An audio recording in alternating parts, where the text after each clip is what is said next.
রাজনৈতিক দলেরা যে কথা বলছে যে তারা ছাড়া সমস্যার সমাধান করা সম্ভব না, তারা তাহলে 53 বছর সমস্যার সমাধান করে নাই কেন? Would you please answer?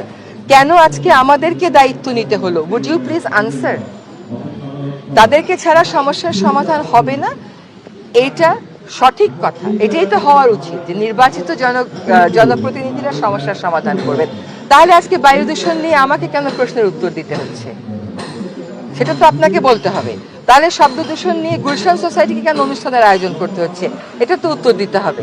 এবং তারা যখন সমস্ত সমস্যার সমাধান করে ফেলবে, তারা একটা রূপকল্প কি এখনো পর্যন্ত আমাদেরকে দিয়েছে? তারা যে আমাদের কাছ থেকে বলছে যে ম্যাপ দিতে হবে, এই করতে হবে, রোড ম্যাপ করতে হবে, তারা কি একটা রোড ম্যাপ দিয়ে দিয়েছে যে এই সমস্যাগুলোর তারা কি করে সমাধান করবে? আজকে ওনারা বলছেন যে সংস্কার উনারাই সবচেয়ে ভালো করতে পারবেন, সেটাই তো গণতান্ত্রিক দেশের কথা। কিন্তু ওনারা করেননি কেন তাহলে 53 বছর? তাহলে কেন আমাদেরকে আজকে আমাদের কাজ ছেড়ে এসে দায়িত্ব নিতে হচ্ছে?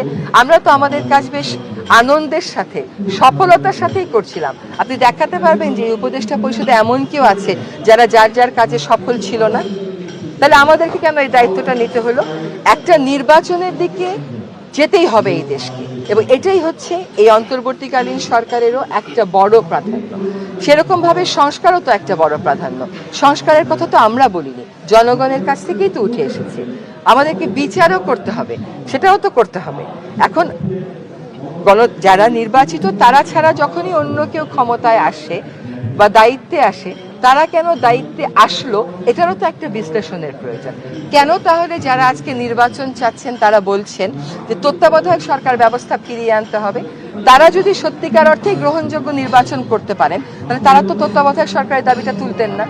তাহলে কেন তারা বলতেছেন তত্ত্বাবধায়ক সরকারের সংশোধনীটা বাতিল করে দেওয়াটা ভুল ছিল?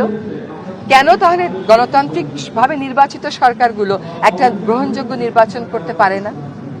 এগুলোকে তো আপনার বিশ্লেষণ করতে হবে। শুধুমাত্র একটা রাজনৈতিক অবস্থান থেকে দাঁড়িয়ে বায়ু দূষণের নাম করে প্রশ্ন করতে গিয়ে আপনি নির্বাচনের প্রশ্ন করেন, সেটা কিন্তু আমিও বুঝি।